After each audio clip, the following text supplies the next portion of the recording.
ሰላም ጤና ይስጥልን የተከበራችሁና የተወደዳችሁ የቻናላችን ቤተሰቦች እንደምን ቆይታችኋል? ለሰዓቱ ብለን የመራረጥናቸውን አጫጭር መረጃዎችን ይዘን ቀርበናል። እስከ ፍጻሜው ድረስ አብራችሁን ቆዩ። ፋኖን ከአማራ ክልል ለማጥፋት እየሰራን ነው ሲሉ ብርጋዴር ጄኔራል አዲሱ መሐመድ ተናገሩ። የምስራቅ እዝ ኮር አዛዥ ብርጋዴር ጄኔራል አዲሱ መሐመድ ጽንፈኛ በማለት የጠሯቸውን ታጣቂዎችን ከክልሉ ለማጥፋት በቅንጅት እየሰራን ነው ብለዋል። በጉዳዩ ላይ ተጨማሪ አለን። ህወሓት የኢሳያስ ጎበዝ ተማሪ ነው ሲል የውድብ ነጻነት ትግራይ ፓርቲ ገለጸ። የውድብ ነጻነት ትግራይ ፓርቲ የህዝብ አደረጃጀት ኃላፊ ገብረስላሴ ኪሮስ በአሁኑ ወቅት በትግራይ ክልል መንግስት የሚባል ነገር እንደሌለ የሚያሳዩ በርካታ የጭካኔ ተግባራት እየተፈጸሙ ነው ሲልም ገልጿል። ይዘነዋል። ጋዜጠኛ ስልሳዊት ባይነሰኝ ከ13 ቀን እስራት በኋላ ፍርድ ቤት ሳትቀርብ መፈታቷ ተሰምቷል። ተጨማሪ አለን። የአዲስ አበባ ከተማ አስተዳደር ለቀጣዩ በጀት ዓመት 502 ቢሊዮን ብር ረቂቅ በጀት አቀረበም። ረቂቅ በጀቱ ከዘንድሮ በጀት የ43 በመቶ ብልጫ አለው ተብሏል። በዝርዝር ይዘነዋል። ዓለም ባንክ ለጅቡቲ ኢትዮጵያ የመንገድ ኮሪደርን ለማሻሻል ተጨማሪ 45 ሚሊዮን ዶላር ፈቀደም። በሊባኖስ የተደረሰውን የተኩስ አቁም ተከትሎ የአሜሪካና የኢራን ልዑካን ለውይይት ወደ ስዊዘርላንድ እያቀኑ መሆኑ ተገልጿል። በደቡብ አፍሪካ መጤጠል ተቃዋሚዎች ላይ ሽጉጥ ያወጣው ኢትዮጵያዊ ክስ እንደቀረበበት ተሰምቷል። ተጨማሪ አለን። ክቡራን የቻናላችን ቤተሰቦች እስከ መጨረሻው ድረስ አብራችሁን ውስጥ ቆዩ። እነዚህና ሌሎችን በዝርዝር ታደምጣላችሁ። ለቻናላችን አዲስ የሆናችሁ ቻናሉን ላይክ እና ሰብስክራይብ በማድረግ ቤተሰብ ሆኖ ወደ ዝርዝር መረጃዎች እናመራለን።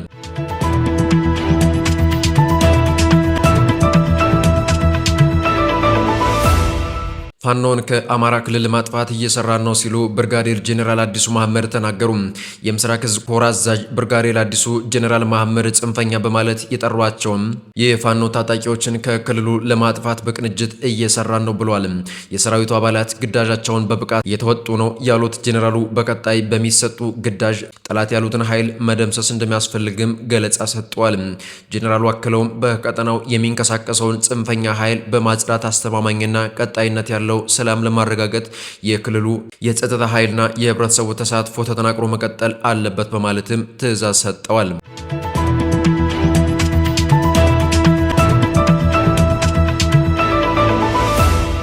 ጋዜጠኛ ስልሳዊት ባይነሰኝ ከ13 ቀን እስራት በኋላ ፍርድ ቤት ሳትቀርብ መፈታቷ ተገለጸ።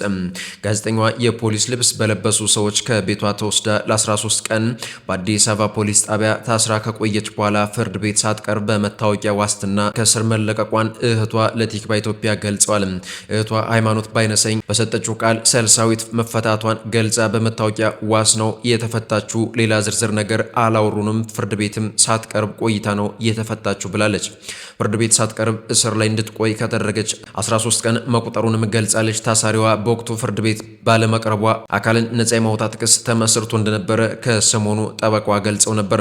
ቤተሰቦቿ ክስ የመሰረቱበት የአዲስ አበባ ፖሊስ ቢሮ እየቀየረ በመሆኑ መጥሪያውን ማድረስ ባይቻልም ፍርድ ቤት ታሳሪዋ እንድትቀርብ ትዕዛዝ ሰጥቶ እንደነበረም የታሳሪዋ እህት መግለጿ ይታወሳል። ፖሊስ ቢሮ የመቀየር ስራው ባለማጠናቀቁ የሚቀበል መርማሪ ባለመገኘቱ መጥሪያውን ለፖሊስ ማድረስ ሳይቻል መቅረቱን ሃይማኖት ባይነሰኝ ገልጻለች። የቀድሞ የፋናና ዋልታ ጋዜጠኛ ስልሳዊት ባይነሰኝ ሰኔ 1 ቀን 2018 ዓ.ም የፖሊስ ልብስ በለበሱ አካላት ከቤት ሰራተኛዋ ጋር ከቤቷ ተወስዳ የቤት ሰራተኛዋ ከእስር ብትለቀቅም እርሷ ግን አልተፈታችም ነበር።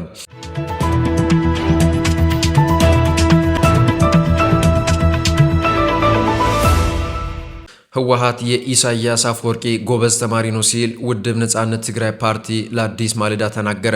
የአሜሪካ መንግስት ከህወሓት አመራሮችና ቤተሰቦቻቸው ላይ የጣለውን የቪዛ ማዕቀብ በተመለከተ ውድብ ነጻነት ትግራይ ፓርቲና ሳልሳይ ወያኔ ትግራይ ፓርቲ በሰጡት አስተያየት ማዕቀቡ በትግራይ ዘላቂ ሰላም ለማስፈንና ሊቀሰቀስ የሚችለውን ጦርነት ለማስቀረት ሊኖረው ስለሚችለው ተጽዕኖ የፓርቲዎቻቸውን አቋም አንጸባርቀዋል። የውድብ ነጻነት ትግራይ የህዝብ አደረጃጀት ኃላፊ ገብረስላሴ ኪሮስ እንደገለጹት በአሁኑ ወቅት በትግራይ ክልል መንግስት የሚባል ነገር እንደሌለ የሚያሳዩ በርካታ የጭካኔ ተግባራት እየተፈጸሙ ነው ብሏል።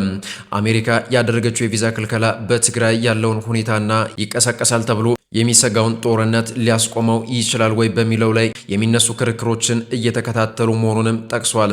የቪዛ እገዳውን ተከትሎ ህወሓት ሊሰጠው የሚችለውን ምላሽ ሲያብራሩ ህወሓቶች በጣም ጎበዝ የሆኑ የኤርትራው መሪ የኢሳያስ አፈወርቂ ተማሪ ናቸው ብለዋል።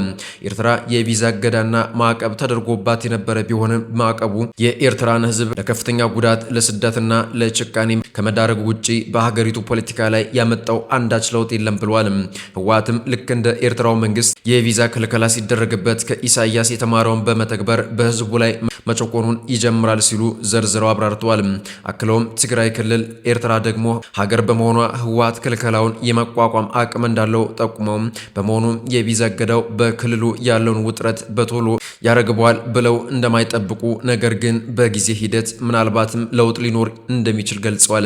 በሌላ በኩል የሳልሳይ ወያኔ ትግራይ ፓርቲ የህዝብ ግንኙነት ኃላፊ ብርሃኑ አጽባሃም በበኩላቸው እገዳው በተናጠል ግለሰቦችን የሚመለከት ቢሆንም እንደ ፓርቲ በትኩረት ሊታዩ የሚገባቸው ጉዳዮች ላይ ያተኮረ መሆኑ እንዳለበትም አሳስቧል። ማዕቀቡ በትግራይ ሊከሰት የሚችለውን ጦርነት ከማስቀረትና የተፈናቃዮችን ወደ ቀደመ ቀያቸው የመመለስ ሂደት ከማገዝ አኳያ ምን አይነት በጎ ፋይዳ ይዞ ይመጣል የሚለው ጉዳይ እንደሚያሳስባቸውም ገልጸዋል። ኃላፊው በግለሰቦች ላይ የሚደረገው የቪዛ እገዳና እቀባ የህብረተሰቡን ችግር ከመፍታት አኳያ ጥሩ ማሳያ ሊሆን ይችላል፣ ነገር ግን ወደፊት ምንም አይነት ተጨባጭ ውጤት ይዞ ይመጣል የሚለው ግን የሚታይ ይሆናል ብሏል። ሆኖም እገዳው ከመሰረታዊ ነገሮች አንጻር እንዲሁም ለትግራይ ህዝብ ዘላቂ ሰላም እንዲያገኝ ታስቦ የተደረገ ከሆነ ጦርነቱን ከመግታት አኳያ የራሱ የሆነ አዎንታዊ ተጽዕኖ ይኖረዋል ብሎ ፓርቲያቸው እንደሚያምንም አስገንዝበዋል።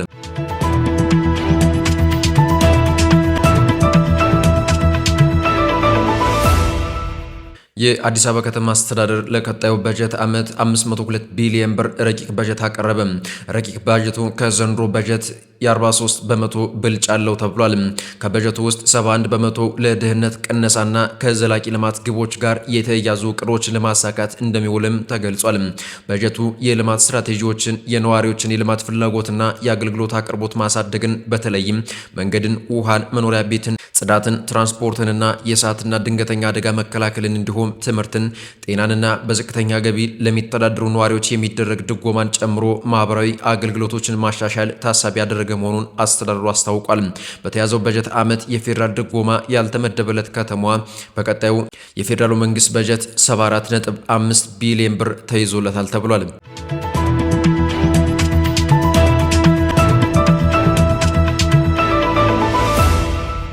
ዓለም ባንክ ለጅቡቲ ኢትዮጵያ የመንገድ ኮሪደር ለማሻሻል ተጨማሪ 45 ሚሊዮን ዶላር ፈቀደ። የአሁኑ ተጨማሪ የገንዘብ ድጋፍ ባንኩ ለመንገድ ልማቱ እስካሁን የሰጠውን ገንዘብ 205 ሚሊዮን ዶላር ያደርሷል። ባንኩ የገንዘብ ድጋፉ ቀጠናዊ ትስስርን ለማጠናቀር የሎጂስቲክ አቅምን ለማሳደግና የመንገድ ደህንነትን ለማሻሻል እንደሚውል ተገልጿል።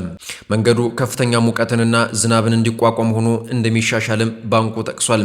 የመንገዱ ኮሪደር ተሽከርካሪዎች ለጉዞና የድንበር ኬላ ለማለፍ የሚፈጅባቸውን ጊዜ ይቀንሳል ተብሎ የሚጠበቅ ሲሆን የትራፊክ አደጋዎችንም በ30 በመቶ ሊቀንስ ይችላል ተብሎለታል።